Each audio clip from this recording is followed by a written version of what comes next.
Bueno, mi voz todavía no está recuperada del todo, sigue ahí, y pues voy a hacer otra desobediencia al doctor, porque le digo que hasta el viernes no hablar, de hecho no quería trabajar dando clases, pero no quería dejar con ustedes en el mirando, entonces por eso me vine. Y eso sí, voy a tratar de hablar bajito y despacito para no afectarme mucho, porque no es ninguna enfermedad ni infección, es abuso de la voz. Entonces, ustedes les ha pasado eso de vez en cuando algunos. Bien, tenemos ahora, avanzamos hasta la página 67, los que tienen el texto.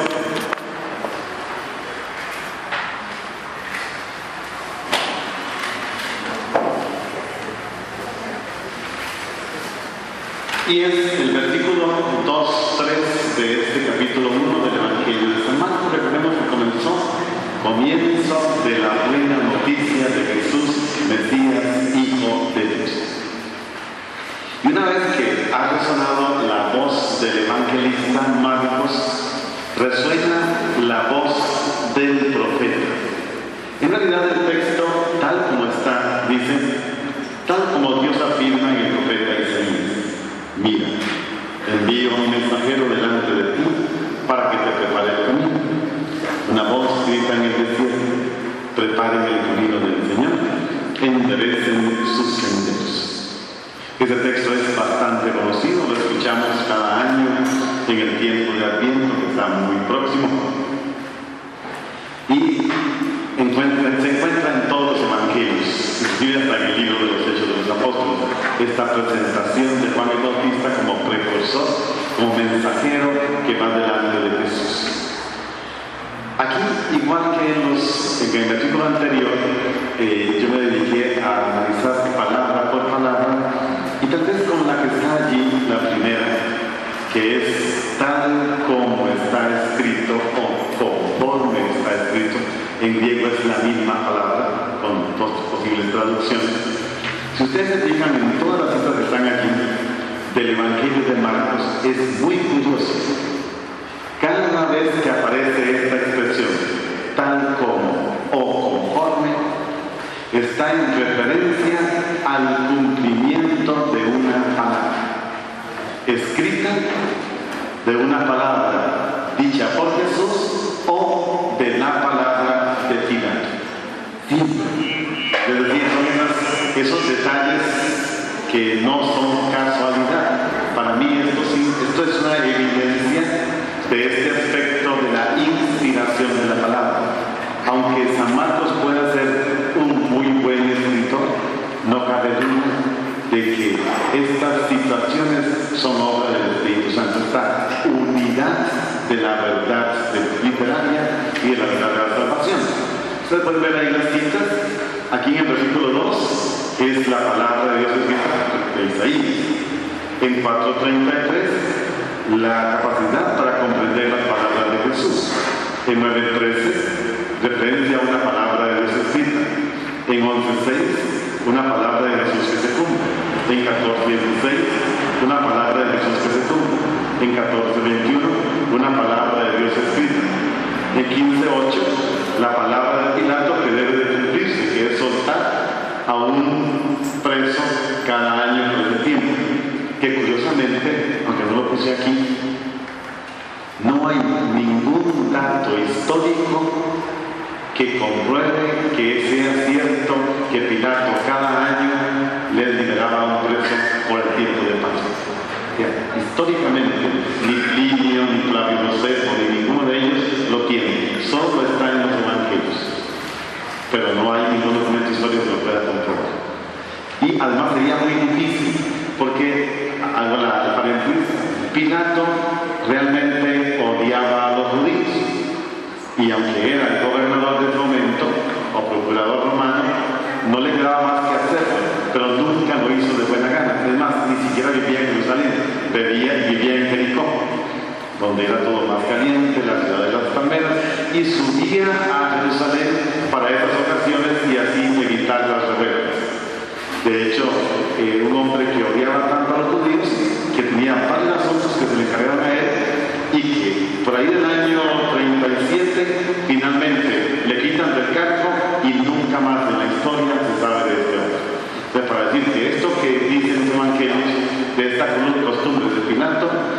históricamente no está registrado en ningún documento, pero en los evangelios está. Y la última que sale en el capítulo 7, capítulo 16, otra palabra de Jesús que se cumplirá. Vean ustedes que tal vez uno toma el texto evangélico y esa expresión, tal como está escrito, ¿qué importancia le va a dar? Y cuando te fijas, cada vez que aparece en Marcos, está en relación con una palabra, o de Dios, o de Jesús, o de Pilato en todo caso, que se cumple. Es un detalle ahí interesante. Una palabra tan sencilla, analizada dentro del contexto, nos abre perspectivas acerca del misterio, y por eso es que le prestamos, como yo digo en el texto, atención a todos los detalles. O sea, no hay una expresión así. En los textos bíblicos no se puso ninguna palabra para llenar espacio. De hecho, como les decía la semana pasada, el texto bíblico más corto, el que tiene menos palabras, es el más original según la ciencia bíblica. Por lo tanto, los demás pudieron haberle agregado, y aún así, lo que hayan ponido puesto de más, o agregado de más, esto es también inspiración. Después de ahí, más adelante, una reflexión. Tener palabra es tener identidad. Cumplir la palabra es esa identidad propia. Como lo platicaban los antepasados, recuerden que los antepasados tenían muchas formas de decir, esta es mi palabra. Y una pareciera que algo dolorosa, yo nunca la he hecho, es arrancarse un pelo del bigote. Palabra de hombre. Y de verdad, cuando se daba la palabra, esta palabra, hoy la palabra oral no tiene ningún valor. Si algo no está escrito, usted olvídese que lo recupere. No hay nada que reclamar. La otra expresión, Dios afirma, que en realidad se tradujo así en la traducción que yo tomé, pero es tal como está escrito. A ver, de que lo que está escrito se entiende es una afirmación de Dios, en cuanto que en el texto bíblico está todo y solo aquello que Dios quería comunicar. Y al referirse al profeta Isaías, estaría haciendo referencia al cumplimiento de una palabra que se había dicho unos 6 siglos antes. Entonces, tal como está escrito, nuevamente, esta expresión, como Dios afirma o como está escrito, cada vez que aparece, está en relación con alguna profecía. Esta que estamos viendo aquí, es de 2 profetas, Isaías 43 y Malaquías 3:1. Vamos a ver. En el 7:6 vuelve a aparecer y es el cumplimiento de la profecía de Isaías 29:3. En 9:12 aparece y es el cumplimiento de Malaquías 3:23-24. En 9:13 vuelve a aparecer cumplimiento de una cita de Primera de Reyes 19:10. Luego en el 11:7 cumplimiento de la cita del profeta Isaías 56:10. En 14:21 dice que tal como está escrito de él las escrituras, pero esta cita no tiene ninguna correspondencia en el Antiguo Testamento. Aun cuando diga tal como está escrito en las escrituras, no está. A menos que sea de forma general como está escrito, pero no está. En 14:27 nuevamente una cita del profeta Zacarías. Y otra vez, esta expresión, como está escrito, que pareciera no tiene sentido en la unidad del Evangelio de Marcos, cada vez que aparece, excepto un caso, siempre es el cumplimiento de una profecía del Antiguo Testamento. No sé si me logran captar el sentido. El más mínimo detalle y te abre dimensiones. Por eso, lo más importante, como dice aquel centurión, no es todas las palabras de Jesús. Basta una palabra tuya y mi alma quedará sana. Y aquí, viéndolo de esta manera, cualquier palabra, ya, esa abre perspectivas. Naturalmente que yo aquí lo limité solo al Evangelio de Marcos y solo al Nuevo Testamento. Habría que tomarlo en el Antiguo Testamento y se complicaría más, pero se ampliaría más el espacio. Aquí nos interesa la oportunidad que tenemos de profundizar sobre la forma de acercarnos al texto. Pues quien lee el Evangelio debe tener familiaridad con la Sagrada Escritura. Esto parece un poco extraño. A ver cómo lo explicamos para que nos entendamos. Recordemos que lo que la Iglesia primero proclama es el querigma del misterio pascual. El Evangelio de Marcos se centra en eso. Los evangelios, los 4, se escriben comenzando de atrás para adelante. Primero se escribe todo el acontecimiento del misterio pascual de Jesucristo. Y poco a poco se van llenando los otros espacios. Y los textos apócrifos pretenden llenar los espacios más vacíos de la infancia de Jesús. Los evangelistas y Pablo también han tomado el misterio pascual y han querido encontrar la justificación de los acontecimientos de la vida de Jesús en los textos del Antiguo Testamento, basándose esencialmente en 2 aspectos o 2 partes. 1, los salmos. El misterio pascual se fundamenta en el libro de los salmos y 2, los libros proféticos. Tiene que ser esto que sucede a Jesús, tiene que ser el cumplimiento de lo que anunciaban los profetas, pero también una respuesta a las situaciones humanas reflejadas en los salmos.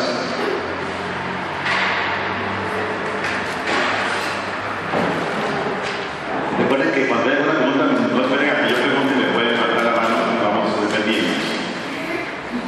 Entonces, de alguna manera, el que se encuentra con la palabra de Dios ha de tener una visión general. Yo sé que en caso de ustedes uno pasa, pero hay grupos y movimientos en la iglesia, por ejemplo, que solamente tienen de uso cotidiano el Nuevo Testamento.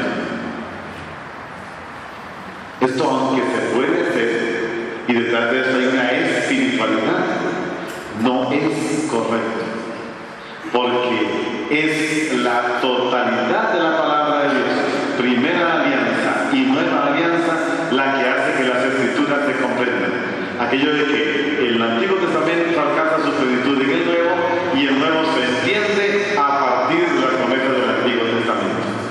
Pues hay que fijarse mucho para no confundirnos. Siempre, cualquier texto del Nuevo Testamento está en relación con alguno del Antiguo Testamento, que es lo que la liturgia ha querido presentarnos en la liturgia dominical, siempre, excepto en el tiempo de Pascua. Siempre será primero un texto del Antiguo Testamento, una carta y un evangelio, excepto en el tiempo pascual, que es o Hechos de los Apóstoles y Apocalipsis, más alguna carta.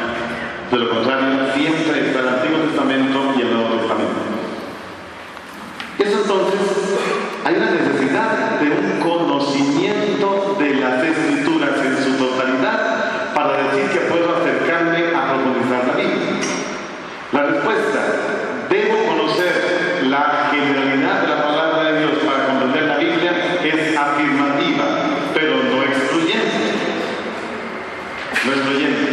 ¿Por qué? Porque el conocimiento del Antiguo Testamento, los mismos evangelios nos lo van haciendo cercano. Marcos es de forma casi implícita. Es uno de los que menos citas bíblicas del Antiguo Testamento tiene, por lo que dijimos hoy hace 8.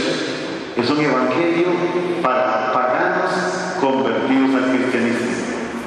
Por eso Lucas tiene que explicar las prácticas judías, porque el evangelio de Lucas es para paganos convertidos al cristianismo, pero que viven en los países de habla griega. Y por eso Mateo centra todo el evangelio en una cantidad exagerada de pasajes bíblicos del Antiguo Testamento, porque sus destinatarios son judíos convertidos al cristianismo. Entonces hay que entender eso, que porque cada evangelio tiene su forma diferente. Lucas se ve obligado a explicar todas las prácticas judías. Marcos lo hace en algunos casos, Mateo no lo explica porque son judíos hechos cristianos, conocen perfectamente la ley de Dios. constante para poder conocerlo mejor. Fijémonos en la cita ahora. El texto dice, tal como está escrito en el profeta Isaías. Curiosamente, lo que se presenta como cita de Isaías, mira que envío mi mensajero delante de ti, para que te prepare el camino. Una voz grita en el desierto, preparen el camino del Señor, enderecen sus senderos. Solo una parte es de Isaías. Aunque Marcos le atribuye toda esa larga frase al profeta Isaías, lo tienen en la página 76-77.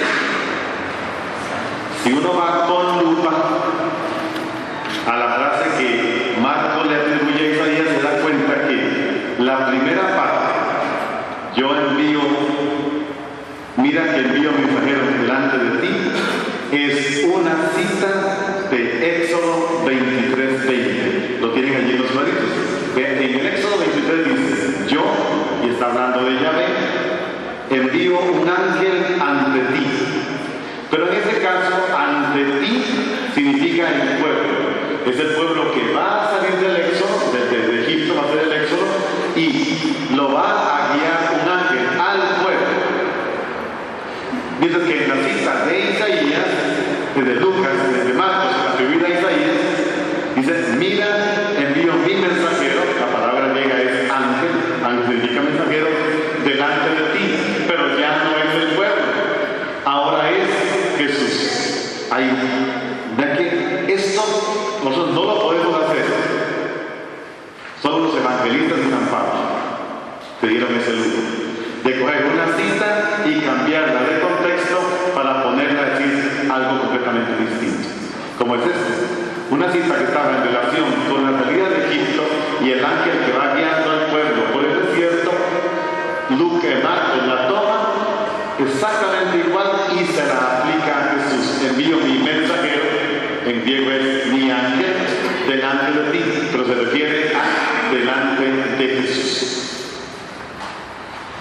La segunda parte de la cita, envío mi mensajero delante de ti para que te prepare el camino, no es de Isaías tampoco, es del profeta Malaquías 3:1, la tienen allí. Envío mi mensajero y preparará el camino delante de mí. Otra vez en este caso se trata de Yahvé o el enviado de Yahvé. Pero en el texto de Marcos, el mensajero, que es un ángel, prepara el camino no a Dios, como en el libro de Malaquías, sino a Jesús, lo cual se ve claramente en, mire que envío mi mensajero delante de ti para que te prepare el camino, ya no es para el pueblo. Y la última parte de la cita, una voz grita en el desierto, preparen el camino del Señor, enderecen sus senderos. Esa sí es del profeta Isaías 43, que en el caso se trata del Señor, se trata de Dios. En este caso, Marcos hace referencia a Jesús e indica que la obra de Juan era el cumplimiento de la promesa de un precursor que venía a preparar el camino al Señor. Entonces tenemos una cita atribuida a un profeta que tiene tres partes.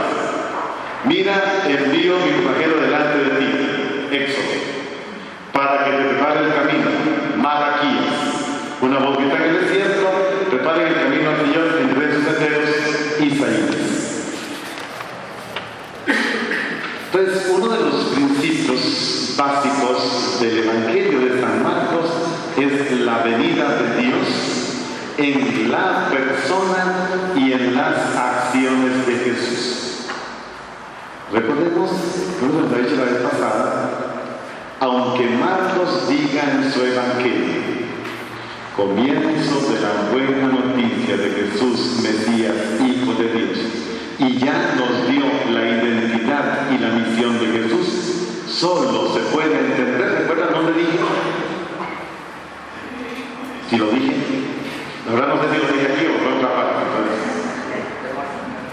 En el Evangelio de Marcos solo hay un lugar donde se puede reconocer la identidad de Jesús.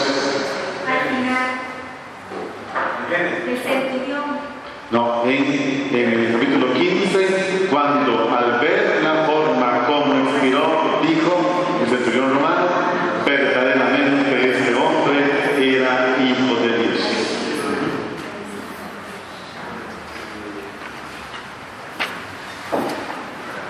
Que es muy interesante, porque Marcos lo dice en el primer renglón. Luego dedicará, Marcos tiene 16 capítulos, 8 capítulos a explicar cómo Jesús es el Mesías y 8 capítulos a explicar cómo Jesús es el Hijo de Dios.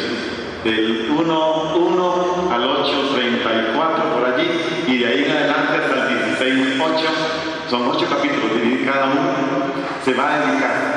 Pero para conocer la identidad de Jesús en el Evangelio de Marcos es necesario hacer todo el camino que conduce a la cruz, y es necesario ver cómo muere Jesús. De lo contrario no se puede. Recuerden que les dije, excepto los espíritus inmundos, que eso lo reconocen en toda parte, pero Jesús les manda a callar. No hay ninguna. Entonces, la palabra de Dios expuesta en estos textos del Nuevo Testamento nos hace partícipes. ¿Una pregunta? Nos hace partícipes a través del profeta Isaías, que aparecerá muchas veces en el texto de Marcos, directa o implícitamente, nos ayudará a comprender e insertarnos en la historia milenaria conservada en los escritos del Antiguo Testamento. Marcos no nos lleva directamente, nos hace partícipes a través de las diversas citas de los profetas y algunos otros textos. Lucas obliga a leer todo el Antiguo Testamento para saber quién es Jesús. Lo dice varias veces, les recuerdo 2. Una, con la parábola de Lázaro y el rico avaro o rico de Pulón, como se le conoce. Cuando aquel hombre ya está en las llamas, le dicen, envía a Abraham a mi casa porque tengo 5 hermanos para que se conviertan. Y Abraham dice, no. Tienen la ley y los profetas. Recuerden que la ley son los libros del Pentateuco, los profetas, todos los profetas, y en el capítulo 24 agrega y los salmos, o sea, la totalidad de las 3 partes del Antiguo Testamento. Tienen la ley y los profetas, que los escuchen. No, Padre Abraham, que si ven un muerto resucitado se van a convertir. Pues no. Si no creen a la ley y los profetas, ni aunque un muerto resucite. Y en los discípulos de Emaús, Jesús explica el misterio pascual, explicándole a los discípulos, a los 2, todo lo que a él se refería, Moisés, los profetas y unos versículos más adelante dirá, y los salmos. Que Lucas sí obliga para saber quién es Jesús a leer todo el Antiguo Testamento.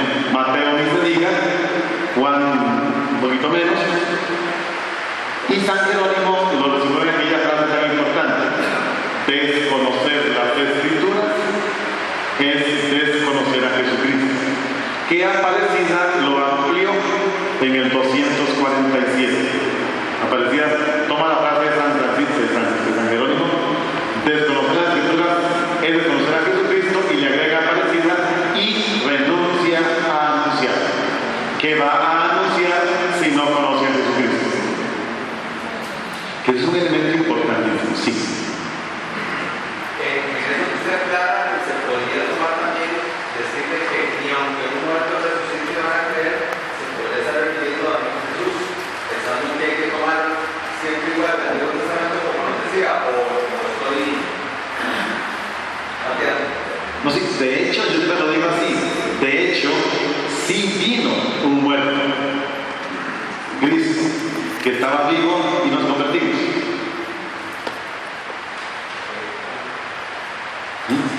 Y es cierto, o sea, ni aunque un muerto resucite, lo vamos a convertir. Cristo está resucitado y aún así no le creemos, ¿cierto? Jesús mismo es así.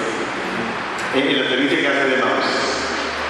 Y respecto de Elías, o sea, que viene otra vez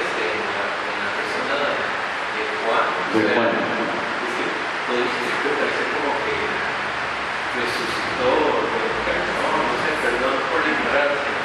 No, la pregunta es válida. De hecho, lo puse aquí, en algún momento está, ahorita me acuerdo que en la página exactamente. Lo de Elías, como el profeta del fuego, que aparece en un carro de fuego y que vendrá, da la impresión de que los evangelios lo interpretan que es Juan Bautista. Porque tú dices, desde luego que ya vino e hicieron con él lo que quisieron. Pero Juan Bautista mismo, en el Evangelio de Juan, rechaza ser Elías. Y en este caso, si Elías hubiese venido, o el mismo caso de Lázaro, o el hijo de la viuda de Naín, en los textos griegos no se habla de la palabra resucitar. De hecho, Lázaro no resucita. Es volver a la vida. ¿Y por qué? Resucitar es anástasis. De ahí viene Anastasio. Anastasio viene resucitado. Anástasis, que es la palabra griega que significa resucitar. O egeiro, levantar de los muertos. Entonces, ninguna de estas dos palabras se encuentra en el texto griego cuando se habla de esta resurrección. Porque antes de Jesús nadie puede resucitar. ¿Sí? Sino que hay una vuelta a la vida. Podríamos decirlo con lo feo que es morirse. Lázaro tiene que morirse 2 veces. Y el hijo de la viuda de Naín dice, no hay, solo hay resurrección, la palabra como tal, en el caso de Jesús. Y de ahí en adelante la predicación de los Hechos de los Apóstoles y de Pablo será de esta resurrección como el levantarte entre el lugar de los muertos. Que en el libro de los Hechos de los Apóstoles se presenta más bonito, en cuanto que dice que Jesús no podía ser retenido por la muerte. Pero en el texto griego es más bonito, pero más complicado.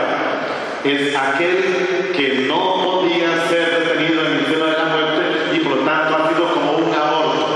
Pero hay que traducir todo eso y explicar. Entonces hay aquel que no podía ser detenido por la muerte. Pero el texto griego es bien, porque entonces eso sería como el aborto de la muerte. La muerte lo quiso detener, pero no pudo y él se libera. Pero solo en el caso de Jesús. En el resto todo es un revivir. Se trata de volver a la vida. No sé si es en Evangelio de Marcos, en un momento dado Jesús comenta que el que tenga oídos que oír, hablando sobre los otros de Juan Bautista, diciendo que en efecto era el espíritu de Elías. Sí, en ese sentido, que se quiere mejor. Pero eso se refiere que al asunto profético en general, o cómo entender que Juan era Elías o Elías era Juan. Más bien en el sentido que se lo digo, en el sentido de el modelo de profeta del Antiguo Testamento no es ni Jeremías ni Isaías, que son los grandes profetas, sino el modelo de profeta es Elías. Cuando se dice profeta o el prototipo de profeta es Elías. Con todo lo que eso implica. Detengamos un momentito. Elías es el profeta del fuego. Recuerden, logra bajar el fuego sobre aquel holocausto con las piedras, el agua, y después de haber humillado 450 sacerdotes de Baal. Y lo baja y arrasa con todo. Pero es a la vez el mismo profeta que ahora tiene que huir de la reina, que lo quiere matar, y tiene que hacer la experiencia inversa. Dios, el profeta del fuego, que hace que de los pies del cielo caiga fuego, tiene que hacer la experiencia de que Dios es, usemos la traducción que está, una brisa suave. La traducción del Hebreos es más que una brisa suave, es una brisa acogedora, una experiencia de acogida. Es algo muy difícil de traducir, entonces se traduce como brisa suave, pero no es una brisa, es una experiencia acogedora. Tiene que pasar de la experiencia del fuego a la experiencia del silencio, y Juan Bautista tiene los dos, la palabra del fuego y la experiencia de vivir en el desierto. Entonces sería más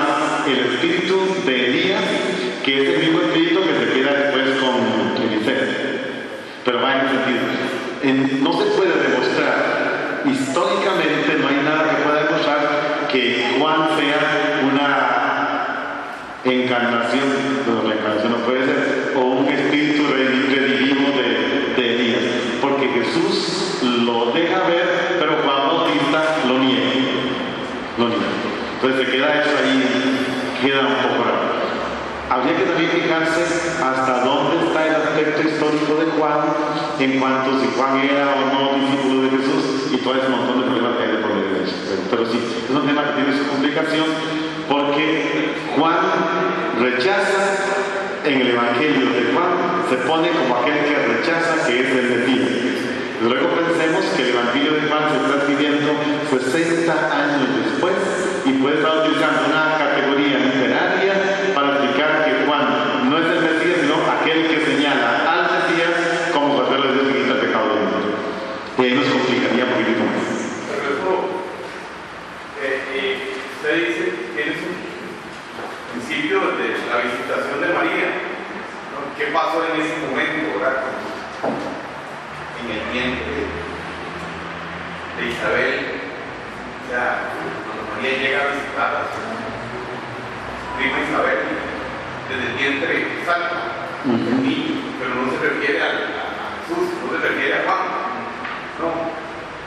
Sí, naturalmente que si entendemos el pasaje como tal, Lucas construye el pasaje teológicamente, construye la figura para hacer encontrar ya desde el seno materno a uno que es profeta y otro que es más que profeta, y entonces logra poner en contacto el último profeta con el cual se cierra el Antiguo Testamento y aquel que inaugura el Nuevo Testamento ya desde el momento de la encarnación y todavía en el vientre materno. Naturalmente que tenemos que pensar, yo lo digo siempre con mucho cuidado, en que tanto ese aspecto que puede ser histórico pero que es construcción literaria, como el Magnificat son construcciones literarias de San Lucas. Bueno, no podríamos pensar, hoy por hoy, ningún biblista pensaría que el Magnificat algún día María lo pronunció, porque es una recopilación de textos del Antiguo Testamento presentados todos juntos y puestos en boca de María. Entonces, y es fácil de demostrar, está el Cántico de Ana y otros textos más, que son las mismas citas resumidas en un nuevo canto, claro, puesto en boca de María y con todo lo que eso significa en la figura de María, pero como un recurso literario. Y en esto hay que entender que el recurso literario, lo decíamos la vez pasada, no le quita ni a la inspiración ni a la fe ni un punto, nada. ¿Por qué? Porque sabemos que la palabra de Dios es palabra inspirada en lenguaje humano y que para comprenderla es necesario conocer, entre otras cosas, dice el número 12, los géneros literarios, entre otras cosas, para trasladarse a la mentalidad del autor en el espacio vital en el cual él se mueve cuando pone por escrito. Por incluyendo que va a poner por escrito aquello que comunique a su comunidad una experiencia de salvación que le dé continuidad al Antiguo Testamento en la figura de Jesús que ahora comienza. Que es interesante, el texto griego, más que decir que el niño saltó de alegría, habría que decir el niño danzó de alegría. Es una danza. La palabra griega es danza. Entonces, y otra vez, sí, claro, es más el lenguaje judío, claro, es otra dimensión. Además, está escribiendo Lucas, que utiliza mucho los términos médicos, le di la vez pasada, y entonces utiliza el lenguaje médico para también el encuentro y las reacciones que hayan por él. El texto como tal es muy bonito, pero de ahí podríamos sacar nada más como la elección de Juan como profeta precursor es desde el seno materno y por acción de Dios. Recuerden que el rito actúa sobre Isabel y Zacarías siendo los dos ancianos y ella estéril. Entonces se juntan todos los elementos ahí. Es siempre un misterio bastante grande. Muy también digamos, Abraham.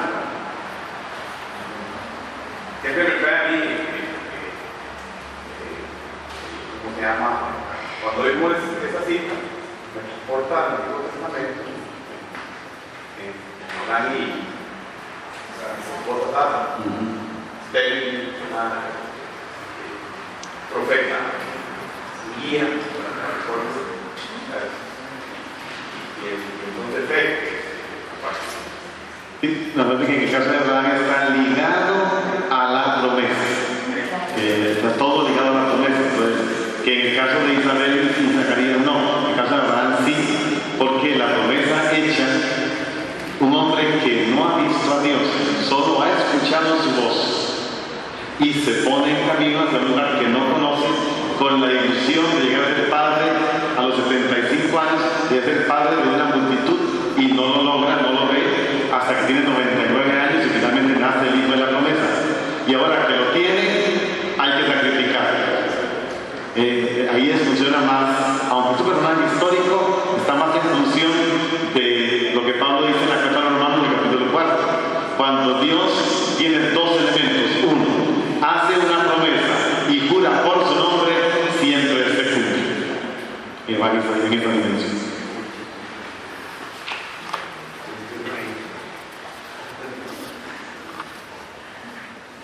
Si nos fijamos voy por la página 379. Vamos para estudiar, para contratar.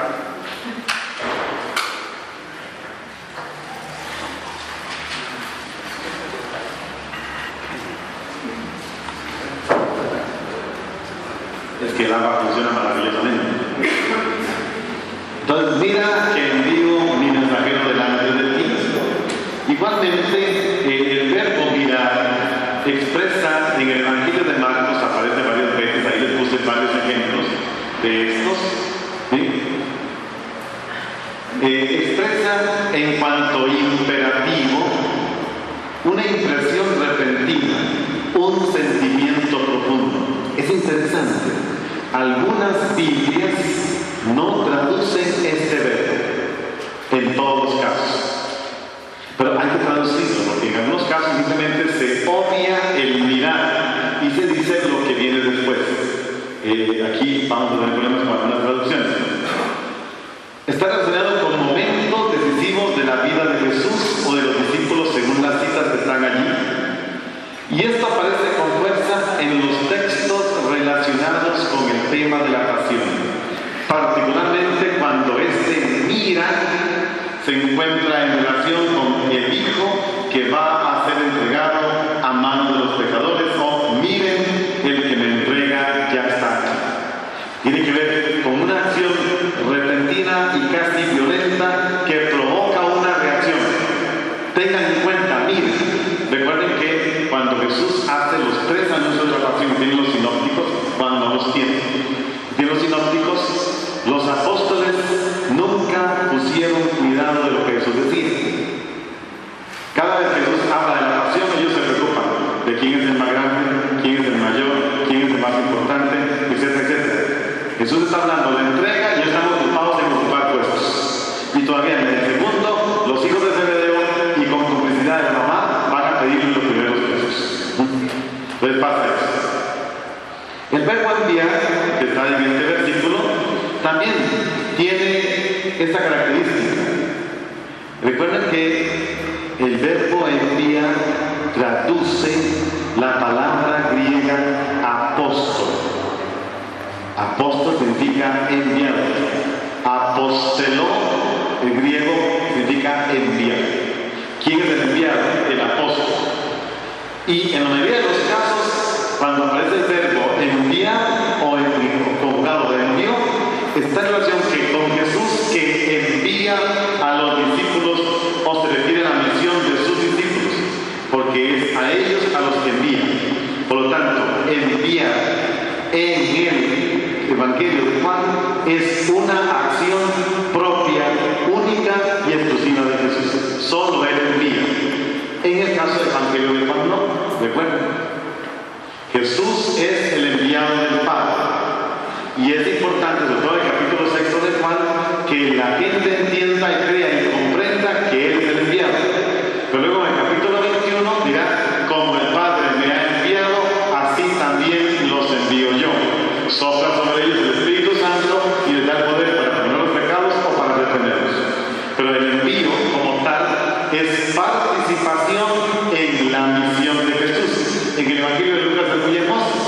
Jesús envía 12 y envía 72.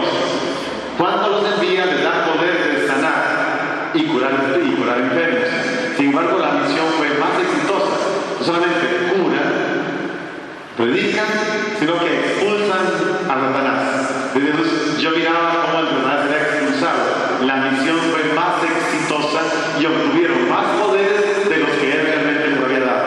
Es siempre participación en la misión de Jesús. Entonces, una acción propia de Jesús, quien a su vez es enviado, y los discípulos son sus enviados. Ahí viene la otra parte de la palabra. Mira que digo a mi mensajero. En griego está la palabra ángel para mensajero. Aquí hay una situación que si quieres se las comento un momentito porque es interesante. Yo no sé hasta dónde ustedes hayan visto los cursos que he llevado a lo largo de muchos años de cristología histórica. Pero es curioso, la palabra que se usa aquí sería: mira, envío a mi mensajero. Ángel no dice delante de ti en el texto griego, sino delante de tu rostro. Que es muy interesante. Nosotros en América Latina no usamos esta expresión, cosa que sí hacen los europeos. Y el Papa Benedicto, de lo que yo he leído hasta ahora, en 25 años más, no he encontrado a nadie que lo explique mejor que el Papa Benedicto. Ni siquiera los antiguos, como Hugo de San Víctor y estos. El Papa Benedicto, cuando era profesor de Múnich, escribió todo esto y lo dio en clases, y de vez en cuando lo retomó, haciendo el prefecto de la congregación y siendo Papa. Porque se trata de el rostro. En el capítulo 12, versículo 14, igualmente, se trata, cuando dice aquel texto que se traduce así: porque no miras la apariencia de los hombres. En el texto griego no se dice apariencia de los hombres, no miras el rostro de los hombres. Ya que las traducciones pueden traicionar mucho el sentido. Y en el capítulo 14, versículo 35, ya cuando Jesús está siendo ahora azotado y golpeado, dice: comenzaron a escupirle y a cubrirle el rostro y a darle puñetazos, etc. Ahora bien, ¿pero qué es rostro?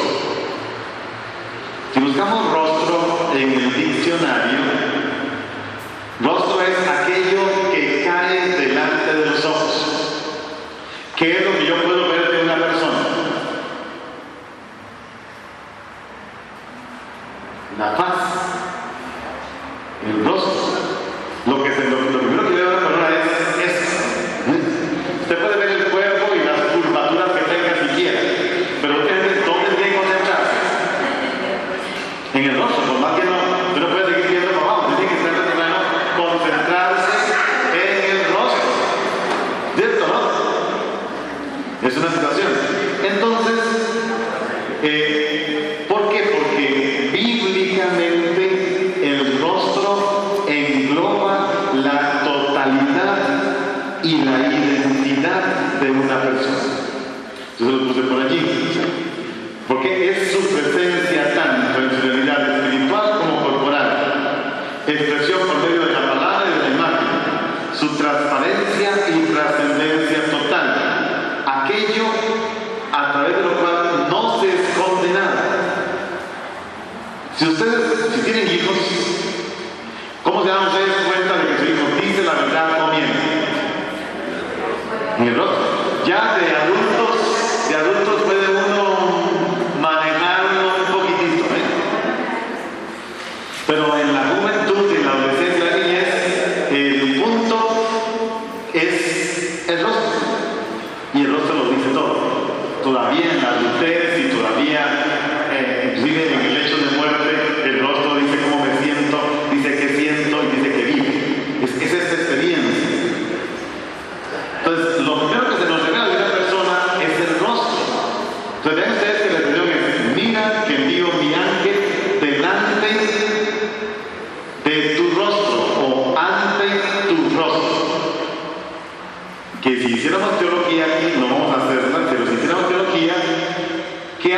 Bautista.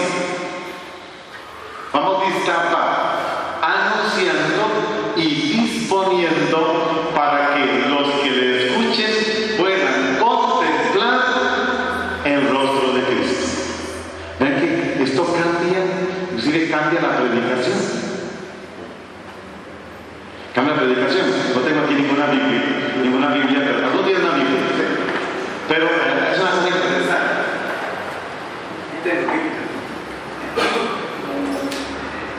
Para que la tengan claro, entonces. Es una cosa interesante porque como ustedes trabajan en esto, yo trato también, ya sabiendo la gente que tengo, uno siempre. Recordemos que lo que está aquí es palabra de Dios escrita. En cuanto a escrita, porque la palabra de Dios es más grande que la Biblia, la antecede y la trasciende, la palabra de Dios, porque la palabra de Dios no es la Biblia, esa es palabra escrita. La palabra de Dios es el Hijo único y eterno del Padre que se encarnó, Jesucristo. Entonces, un aspecto importante, y se los dejo así. Cuando nos acercamos a la Biblia, palabra de Dios escrita por inspiración del Espíritu Santo, confiada a la Iglesia, y pasamos las páginas de la Biblia, no es un libro, es un rostro, es una persona. Esta palabra es la palabra escrita, el testimonio escrito de una persona, el Hijo único y eterno del Padre que se encarnó. Entonces, al pasar las páginas de la Biblia, al pasarlas, se me va dibujando un rostro, que es el rostro de Cristo. Lo que dice Jesús en el Evangelio de Juan: lean las Escrituras, ellas hablan de mí. O lo de San Lucas capítulo 24 de Maús, les fue explicando todo lo que sobre él decía, desde el Moisés, el profético, etc. Y al final ardía el corazón. Entonces, cuando leo, no leo un libro, aunque estoy leyendo un libro, me estoy encontrando con una persona que me dibuja un rostro, Cristo. Si se dibuja el rostro de Cristo, Cristo va a dibujar otro rostro. Porque la cosa no termina cuando yo descubro el rostro de Cristo. Ese sería el primer paso. Se cierra la revelación cuando Cristo, persona, presente, visible, lo que hemos visto, lo que hemos oído, lo que hemos tocado de la vida se manifestó, cuando 1:2, primera carta. Este rostro de Cristo me revela el rostro del que lo envió, el Padre. Y cuando Cristo, a través de su palabra, me revela el rostro del Padre, tiene que revelarme otro rostro, que es mi rostro. Y entonces me descubro por la palabra, Cristo persona, como hijo o hija amado del Padre.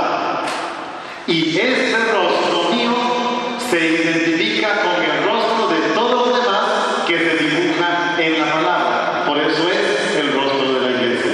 Y entonces se cierra la revelación.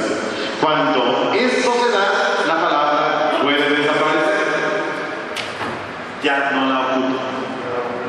Ha cumplido la misión. Me reveló el rostro de Cristo persona palabra. Me revela el rostro del Padre, me revela mi rostro y me abre al misterio de la comunidad. O sea, la palabra de Dios me enrostra, me da un rostro. Pero si es libro, no. Solo si es una persona.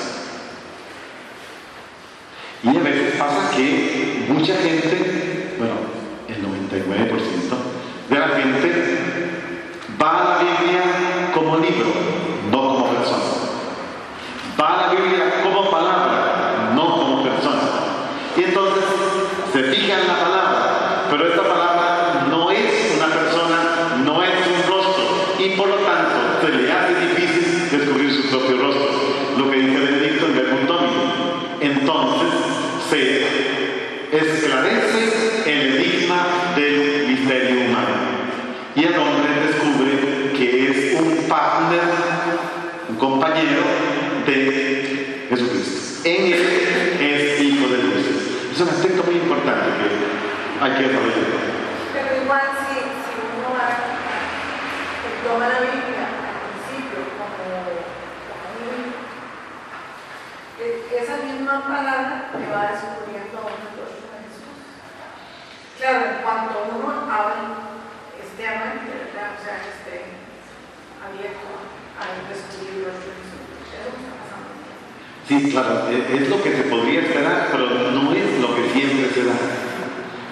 Porque la gente, especialmente por eso la gente, y aquí los protestantes, todavía más, pero hay mucho fundamentalismo dentro de la iglesia. El fundamentalismo más grande está dentro de la iglesia. Entonces, cuando se va al texto de forma fundamentalista, usted se convierte en un miembro de la religión del libro. Si usted forma parte de la religión del libro, no es católica. Ya les voy a decir católica. Nosotros no somos la religión del libro, sino de una persona, Cristo, palabra eterna del Padre que se ha encarnado. Solo si la palabra escrita, leída en la tradición de la iglesia, me abre el misterio de la persona de Cristo, deja de ser un libro para convertirse en una persona. Y solo entonces la Biblia puede desaparecer. Si no, ocuparé siempre leerla, o sea, siempre tendré que volver a leerla, pero leerla para poder desde allí hacer una experiencia espiritual, pero no es así. Es que la misma palabra tiene que producir precisamente la experiencia de Maús, hacer que arda el corazón. Y solamente hace arder el corazón no un libro, sino una persona. Es Cristo palabra. Lo ideal sería que la persona logre este proceso. Pero yo puedo decir, desde mi experiencia, inclusive con cursos que le doy a los obispos, no. La relación es muy... la relación es muy científica.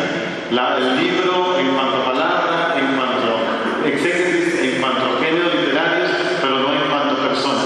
Que esa es una de las cosas que Benedicto XVI, el Papa de la Palabra, definitivamente sí tenía. Para el Papa Benedicto, la palabra de Dios escrita es Cristo palabra, es Cristo persona, y tanto en sus escritos como en su vida. Cuando él habla de Jesucristo no está hablando de una abstracción, está hablando de tú a tú.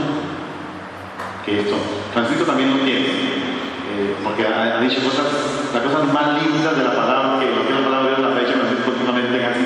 Pero esta es una experiencia importante.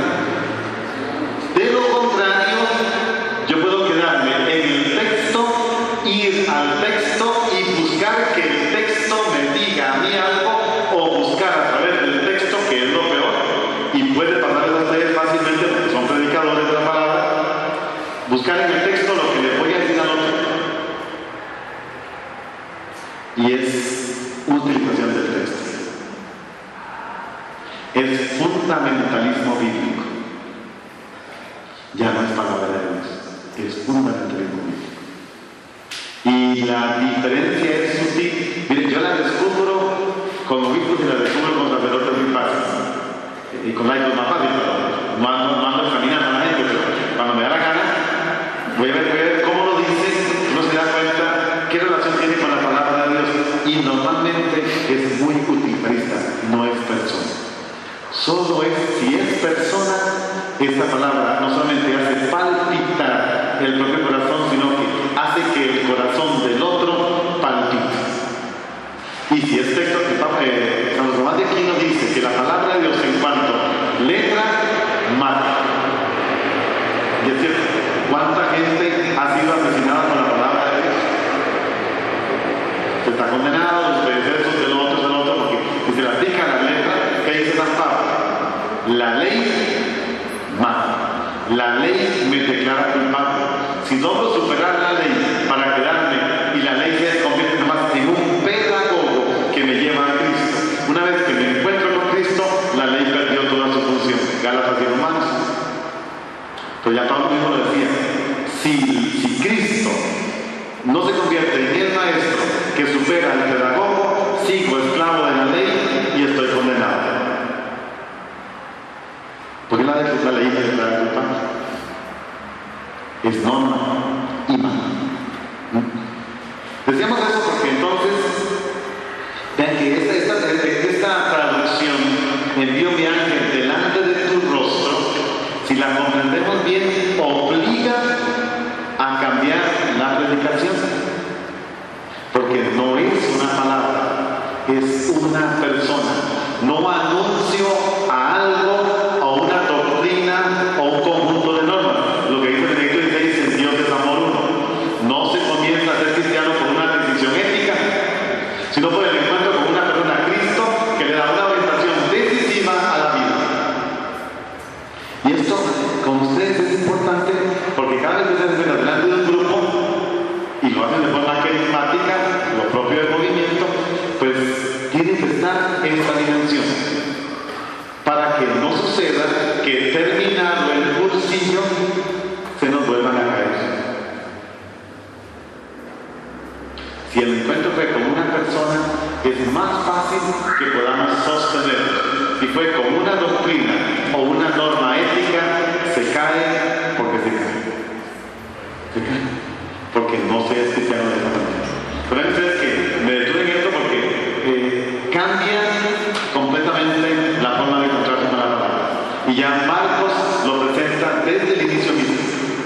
Es el encuentro con un rostro, con una persona que manifiesta. Después de esto se utilizó en la cristología para hablar de que Cristo es persona, utilizando la misma palabra que en griego es prosopon, que significa rostro. Jesucristo es persona, en cuanto que persona es aquel que posee una sustancia individual de naturaleza racional. Todo aquel que sea capaz de una acción. Porque en el teatro, personas se traduce prosopon, se traduce por máscara. ¿Qué hace en el teatro el actor? Se pone una máscara para interpretar un papel, pero no es el caso de Jesús. Bueno, pues vamos adelante. Un poquito más. Bueno, menos que haya una pregunta sobre eso, no se puede dejar de entender. Entonces se trata además de preparar el camino. Este ángel delante del rostro que va, tiene que preparar el camino. Aquí no hay muchas cosas sobre esto, pero aquí ya aparece precisamente lo que ustedes habían consultado de Elías. La cita de Malaquías 3:23 dice: he aquí que yo enviaré al profeta Elías antes de que llegue el día del Señor grande y terrible. Luego en Juan 1:1, y le preguntaron: ¿qué pues? ¿Eres tú Elías? Y dijo: no lo soy. No obstante, podemos pensar en una identificación de Juan con Elías. Juan proclama en el desierto del Jordán un nuevo camino, que es la nueva intervención de Dios en la persona de Jesús. Aquí importante es que si se trata de preparar el camino, es muy curioso. Yo aquí no puse todo lo que estoy diciendo, desde luego, pero ampliamos. Los tres evangelios sinópticos, Mateo, Lucas y Marcos, los tres se pueden mirar de principio a fin desde la imagen del camino. De hecho, en los tres evangelios sinópticos Jesús está en camino. El que lo especifica más es Lucas, que en 9:51 inicia el larguísimo e interminable camino a Jerusalén, que allá por el capítulo 19 no sé cuánto termina. 10 largos capítulos en un camino que no es geográfico, es teológico, porque Lucas lo quiere. Yo le dije, Lucas de geografía varía un poco, es enredado, pero es un camino teológico. En Marcos el camino es uno, de Galilea a Jerusalén para morir en la cruz. En Lucas es igual, desde Galilea atravesando toda la Samaria y los pueblos enemigos para llegar al lugar clave del Evangelio de Lucas, el templo de Jerusalén. Para Lucas lo importante no es la cruz, es el templo de Jerusalén. Comienza en el templo, termina en el templo, tienen que quedarse en el templo y ahí recibirán en Jerusalén el Espíritu Santo, y de Jerusalén comienza el libro de los Hechos. Todo está centrado en el templo de Jerusalén y en Jerusalén como tal. Pero todos los tres hecho ya hay libros sobre eso muy buenos, están en italiano. Mirarnos completamente desde la perspectiva de camino. Yo esta opción no la presenté aquí, la dejé por fuera porque no era lo que me interesaba. Pero para decir, luego viene la voz que grita en el desierto.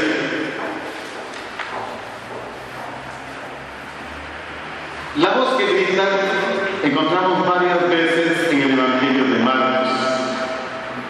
Aquí es la voz del profeta o el enviado. En el capítulo 3, los versículos bajos que están aquí, capítulos 5 y 9, son los espíritus inmundos que gritaban diciendo: tú eres el Hijo de Dios. Y gritaban con más fuerza: ¿qué tengo que ver contigo? Los discípulos, cuando están en el mar y lo ven a Jesús caminando, gritaron. Bartimeo, el último, antes de que comience el capítulo 11, que ya está Jesús en Jerusalén, recuerden que le gritan: Jesús, Hijo de David, ten compasión de mí. Cállate, confórmate con que estás ahí, que te vendo limosna, y gritó más fuerte: Jesús, Hijo de David, ten compasión de mí, y detuvo la procesión. Y curiosamente, aunque no es discípulo de Jesús, es el único que lo sigue cuando Jesús está a las puertas de enfrentarse con la cruz. Solo Bartimeo, para vergüenza del joven rico que estaba unos versículos antes, y para vergüenza de los discípulos que nunca entendieron para dónde iban. Bartimeo sí lo sigue, el último, a las puertas de Jericó. De Jericó arriba faltan 25 kilómetros, subiendo y acá en Jerusalén. Inicia el capítulo 1. Entonces el grito está en el Evangelio de Marcos relacionado con el reconocimiento de la persona de Dios o de Él en la persona de Jesús. Si dejamos los textos que están relacionados con los gritos de los espíritus inmundos, se relaciona también con el grito de los que necesitan la misericordia. O se grita a Dios, o se grita a Jesús, o se grita pidiendo misericordia. Aunque los espíritus inmundos gritan pidiéndole a Jesús que no los destruya. Pero si dejamos los espíritus por fuera, siempre el grito va a estar en esta dimensión. Además, los textos de la crucifixión, donde también a la hora de la muerte Jesús grita: Elí, Elí, lama sabactani, Dios mío, ¿por qué me has abandonado? Luego viene la otra palabra del desierto. El desierto, perdón, sí. Padre, perdone que lo... No preocupes. ¿Usted me podría ayudar a dar la definición de Osana? Bueno, aquí en el texto, ¿cómo interpreto Osana y cómo interpreto Osana cuando estamos en la misa? Osana era una aclamación para decir, no sé cómo lo podemos decir en español,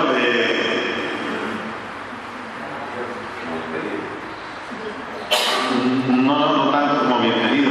Nosotros se fuera que como tenemos monarquía, que no lo podemos decir, pero es una especie de alabanza, es una acción que grita bendito o aleluya,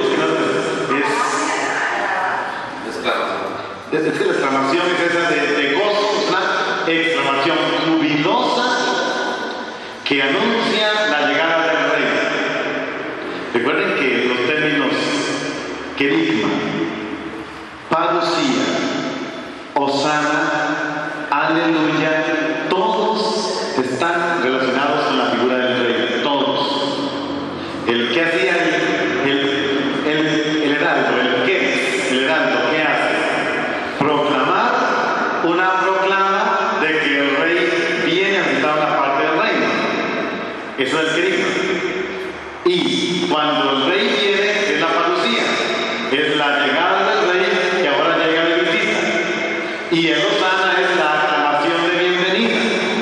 O sea, todos son términos, todos de una experiencia de monarquía, todos. Después la Iglesia los retoma y se los aplica a Jesucristo como Rey.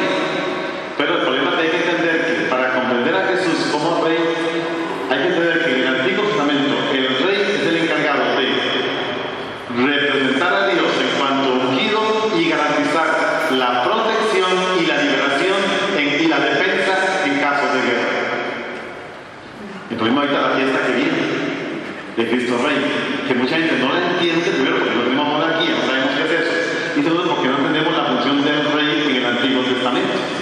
Que este año, siendo el Evangelio de Lucas, es muy interesante, porque Jesús es proclamado Rey, que es lindísimo, el de este año. Es el texto de los dos malhechores colgados en la cruz. Jesús no es proclamado Rey directamente, pero la idea se la dejo ahí. Un malhechor solo podía ser liberado de la pena de muerte si de camino encontraba a un rey misericordioso y le pedía la liberación. Era posible liberar a alguien de la pena de muerte, pero también la suerte de encontrarse con un rey misericordioso. El buen ladrón, que es un malhechor, son malhechores más de la palabra es malhechor.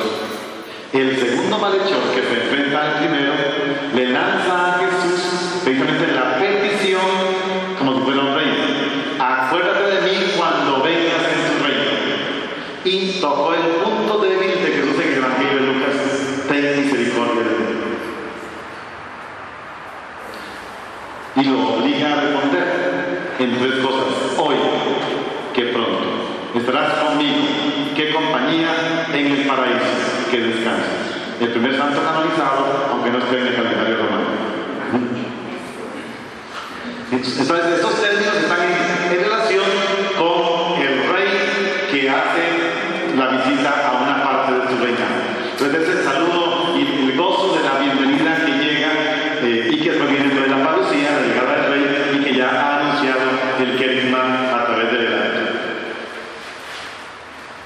¿Cómo vamos? Vamos con el tiempo todavía, que solitos. Es hasta las 8:45, ¿no? Por ahí.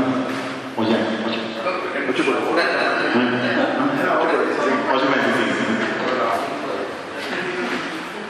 Lo que sigue diciendo,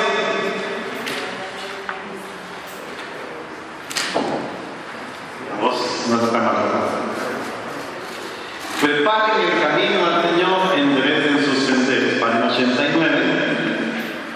Aquí está precisamente, en el versículo 2 decía: envío a mi mensajero delante de ti para que te prepare el camino. Y en el 3, la voz que grita en el desierto: preparen el camino al Señor. El primero podría ser en el sentido de dar una orden, preparar un camino.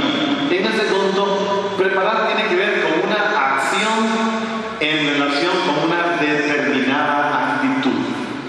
En otro evangelio dice que Juan prepara el camino al Señor en cuanto que dispone los corazones para el perdón, porque hay división entre padres e hijos, etc. Logra esta sintonía de corazones.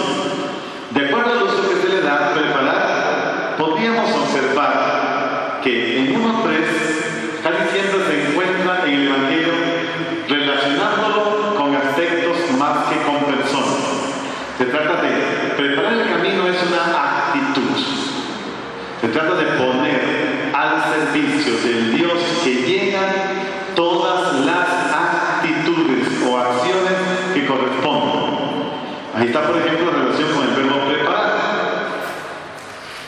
que aparece varias veces en el Evangelio.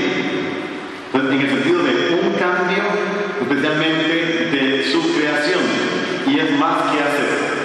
Y el Señor, en el Evangelio de Marcos, ahí tenemos las citas, la mayoría de las veces que se habla de el Señor prepara, disponer actitudes al Señor, siempre la palabra Señor se refiere a Dios en el Evangelio de Marcos. En este texto significa que el pueblo debe prepararle el camino con sus correspondientes actitudes éticas, y en relación con Jesús, la palabra Señor solo se cita 2 veces. Solo estas 2 veces. Sin embargo, podríamos decir que para Marcos, al igual que para Mateo, Jesús es el Señor. Pero Marcos tiene 2 definiciones más importantes. Jesús es el Mesías y el Hijo de Dios, por encima del Señor, en San Marcos. Entonces hay que ver la diferencia de cómo se usa y dónde se usa. Mientras que en Juan podría estar más fuerte el Señor, y ni se diga para San Pablo.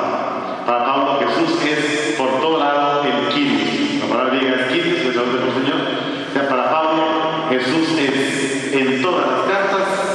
el Señor. Ahí no hay nada que discutir, ya está clarísimo.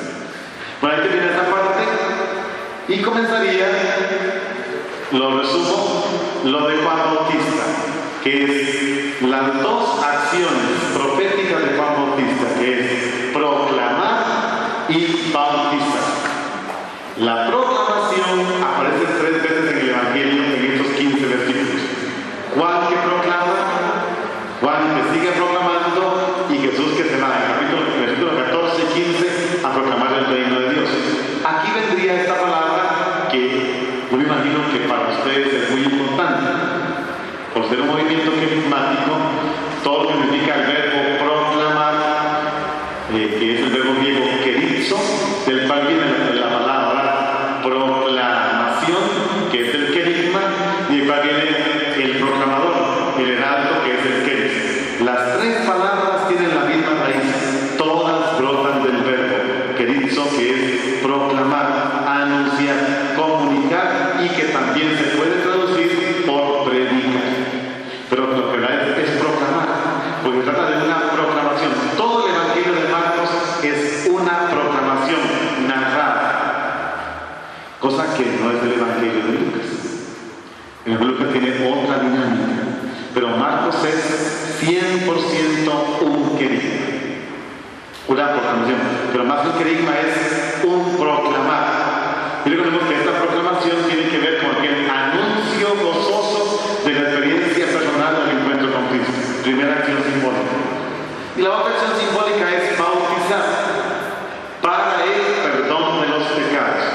Tomando en cuenta que el bautismo de Juan nunca y bajo ninguna circunstancia se puede relacionar con nuestro bautismo.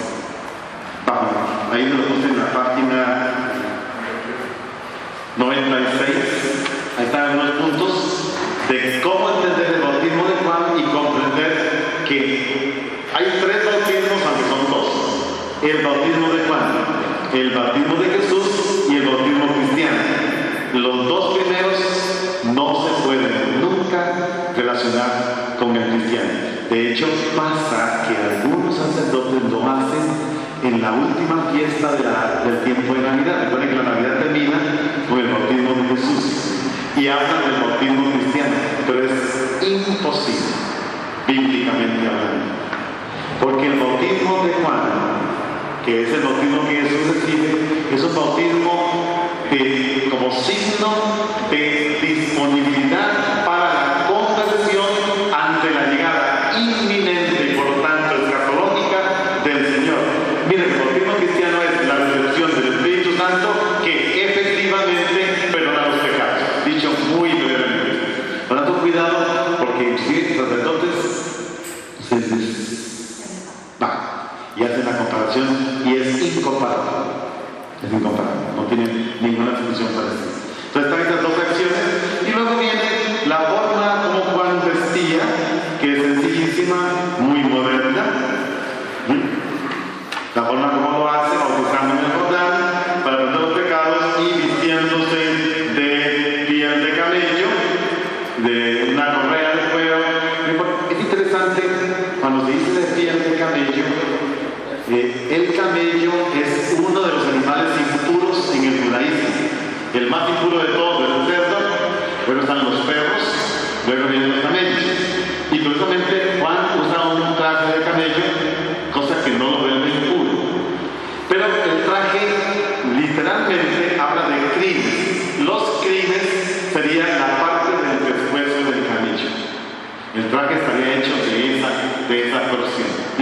Luego los salmones, nada más prueben, lo saben riquísimo con miel, un alimento muy vegetariano, y su forma. Que en el fondo, ¿qué quiere decir? Juan renuncia a todas las comodidades del palacio, con una característica que obliga a toda Jerusalén y a toda Judea a hacer un nuevo éxodo. El éxodo primero fue hacia la tierra prometida, ahora de la tierra prometida al desierto, especialmente en el Jordán, y nos quedan 30 segundos. Con la vestimenta, pues yo no esa teoría que anda por ahí de que Juan Bautista era parte de la secta de los esenios.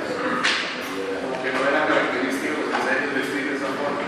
No, más bien se puede decir que Juan, o sea, sería más probable, aunque habría que pensarlo bien, que Jesús fuera de la secta de Juan a que Juan fuera de los esenios. Es casi porque los esenios, cuando yo hice mi tesis, yo hice una parte de todo el texto bíblico de Marcos, yo lo analicé en el texto de Qumran, todo, ningún versículo me quedó. Entonces, no se podría aplicar que Juan fuera de ellos por el comportamiento. Los esenios no miran hacia afuera, Juan mira hacia afuera. Los esenios llaman a amar al miembro de la comunidad y al que no es a odiarlo. Juan nunca habla de odio. Entonces, ya con solo eso, es muy posible que nunca fuera parte de eso. Aunque son cosas que tenemos que esperar a ver si la arqueología algún día descubre alguna cosa. Y por ahí encontramos en algunas partes de la Biblia, entonces, cuando hablan de que visten de púrpura, ¿sí a qué le referían ellos con eso? Ellos tiran dos, tres partes. Bueno, pasa en San Lucas en la parábola del rico Epulón. Recuerda que dice que comía suntuosamente y vestía cotidianamente de púrpura. La púrpura era el ropaje festivo de los gobernantes y altos dignatarios. Y eran muy caros porque en aquel tiempo la púrpura se sacaba de un molusco, se llama murex, de ahí viene morado. Entonces, era una vestimenta para altos dignatarios y para reyes,